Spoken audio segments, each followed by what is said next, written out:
Now, the second question that has been put forth before this humble is that in our walks of life,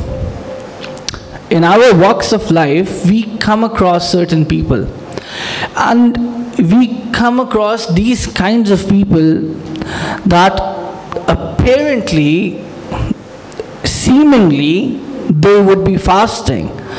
But when the time of Sahri would draw near, and they would hear the call to the prayer, they would hear the Fajr prayers, yet they would still continue eating. They would still continue eating, and they would not finish off with their meals. They would hear the time, they would hear the Fajr call, the azan to the Fajr prayers. They would hear, and they would see that the time has now finished.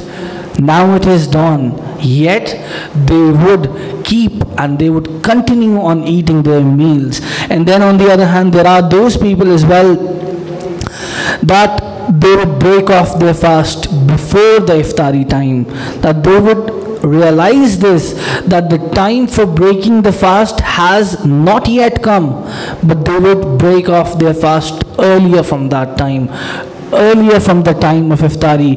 Now, what does Islam and the Islamic jurisprudence say about such people?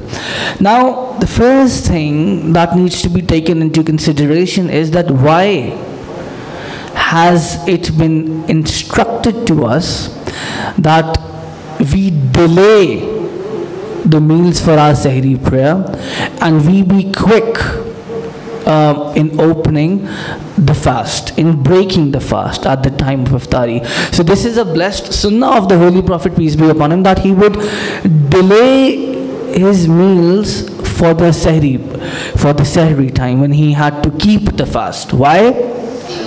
Because he would literally eat his meals at the last minute. Now, delaying the Sahri meals does not mean that he would continue on eating after the call to the prayer or after the Fajr prayers, but he would eat his meals right before the Fajr prayers, right before the Fajr Salat. So that, in a nutshell, is what delaying the Sahri meals is really. And then eating as quickly as possible after the iftari prayers, that again does not connote that one has to, or the Holy Prophet, peace be upon him, that he is instructing here to eat before the iftari prayers. No, the answer is in the negative here.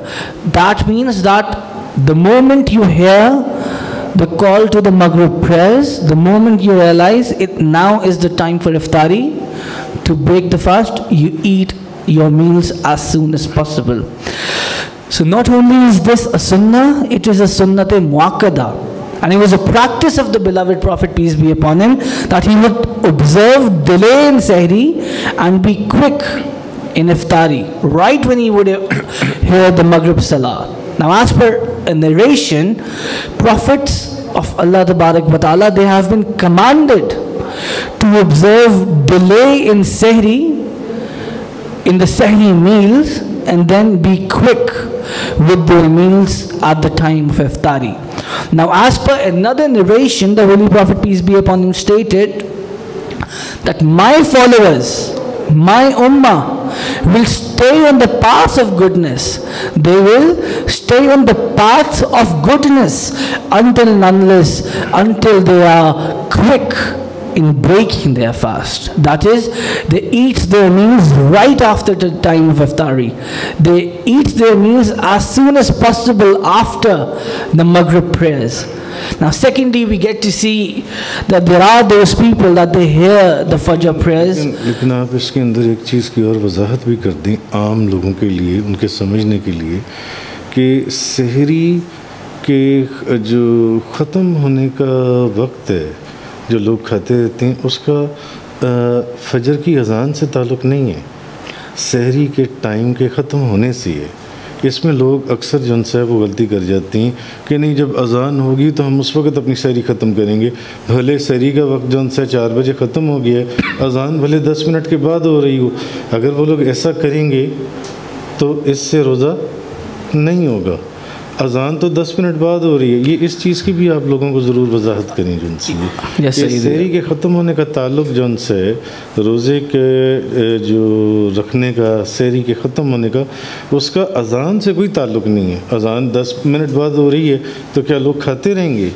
ये आप ज़रूर हम लोगों को जो है ना आप बताएं। Absolutely, I was reverting to that, Sayyidi. Now, secondly, we see those people that they would hear the call to the Fajr prayers, but they would still continue on eating after the Sahri.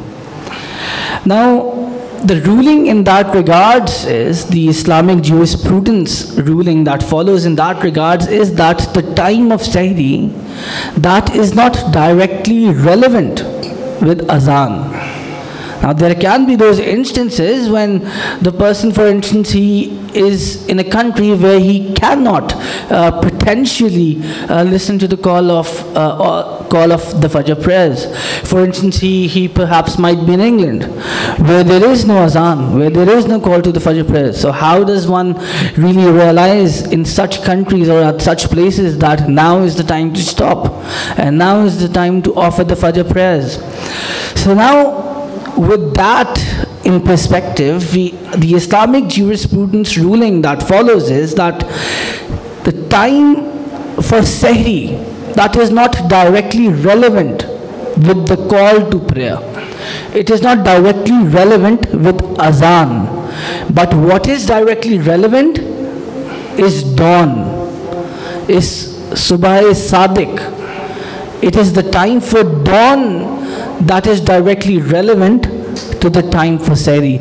So right the moment when the dawn occurs, that basically is an elucidation and construction of the fact that now we need to stop with our meals. Now is the time for Sahri and the time to offer our Fajr prayers.